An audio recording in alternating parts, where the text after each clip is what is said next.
قدیم تاریخ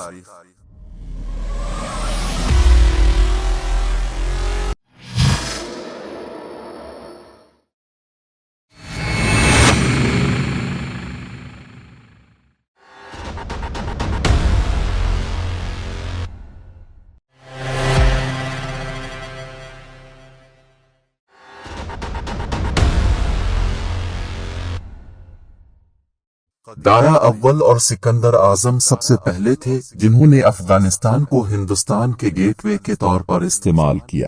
اسلامی فاتحین 7ویں صدی میں پہنچے اور چنگیز خان اور تیمرلین نے 13ویں اور 14ویں صدی میں اس کی پیروی کی۔ 19ویں صدی میں افغانستان وسطی ایشیا پر کنٹرول کے لیے سامراجی برطانیہ اور زارسٹ روس کے درمیان دشمنی کا میدان بن گیا۔ 3 اینگلو افغان جنگیں بے نتیجہ ختم ہوئیں۔ 1893 میں برطانیہ نے ایک غیر سرکاری سرحد قائم کی، ڈیورنڈ لائن، افغانستان کو برطانوی ہندوستان سے الگ کرتی ہے، اور لندن نے 1919 میں مکمل آزادی دی۔ امیر امان اللہ نے 1926 میں افغان بادشاہت کی بنیاد رکھی۔ سوویت حملہ۔ سرد جنگ کے دوران شاہ محمد ظاہر شاہ نے ماسکو سے وسیع اقتصادی امداد قبول کرتے ہوئے سوویت یونین کے ساتھ قریبی تعلقات استوار کیے۔ انہیں 1973 میں ان کے کزن محمد داؤد نے معزول کر دیا تھا، جس نے جمہوریہ کا اعلان کیا تھا۔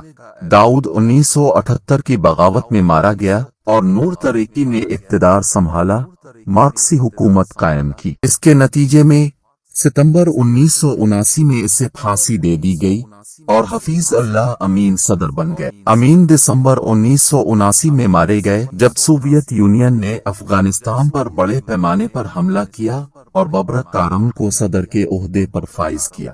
سوویت یونین اور سوویت حمایت یافتہ افغان حکومت کو شدید عوامی مزاحمت کا سامنا کرنا پڑا۔ گوریلا افواج نے، جو خود کو مجاہدین کہتے ہیں، حملہ آوروں کو نکال باہر کرنے کے لیے جہاد مقدس جنگ کا عہد کیا۔ ماسکو کی فوجیں جلد ہی پرعزم افغان جنگجوؤں کے ساتھ بغیر جیت کے تصادم میں پھنس گئیں۔ 1986 میں کارم نے استعفیٰ دے دیا اور ان کی جگہ محمد نجیب اللہ لے گئے۔ اپریل 1988 میں سوویت یونین، امریکہ، افغانستان اور پاکستان نے ایک معاہدے پر دستخط کیے جس میں متحارب دھڑوں کو بیرونی امداد بند کرنے کا مطالبہ کیا گیا۔ بدلے میں فروری 1989 میں سوویت انخلا ہوا، لیکن صدر نجیب اللہ کی سوویت نواز حکومت کو دارالحکومت کابل میں چھوڑ دیا گیا۔ طالبان کا عروج۔ اپریل 1992 کے وسط تک جب اسلامی باغیوں نے دارالحکومت پر پیش قدمی کی تو نجیب اللہ کو معزول کر دیا گیا۔ تقریباً فوراً ہی مختلف باغی گروہوں نے کنٹرول کے لیے ایک دوسرے سے لڑنا شروع کر دیا۔ مسابقتی دھڑوں کے افراتفری کے درمیان ایک گروپ جو خود کو طالبان کہتا ہے، جو اسلامی طلبہ پر مشتمل تھا، نے ستمبر 1996 میں کابل پر قبضہ کر لیا۔ اس نے سخت بنیاد پرست قوانین نافذ کیے، جن میں زنا کے جرم میں سنسار کرنا اور چوری کے لیے ہاتھ کاٹنا شامل ہے۔ خواتین کو کام اور اسکول سے منع کیا گیا تھا اور انہیں عوامی مقامات پر سر سے پاؤں تک اپنے آپ کو ڈھانپنے کی ضرورت تھی۔ 1998 کے موسم خزاں تک طالبان نے ملک کے تقریباً 90% حصے پر قبضہ کر لیا تھا اور اپنی جھلسی ہوئی زمینی حربوں اور انسانی حقوق کی خلاف ورزیوں سے خود کو ایک بین الاقوامی پاریہ میں تبدیل کر دیا تھا۔ صرف 3 ممالک پاکستان، سعودی عرب اور UAR نے طالبان کو افغانستان کی جائز حکومت کے طور پر تسلیم کیا۔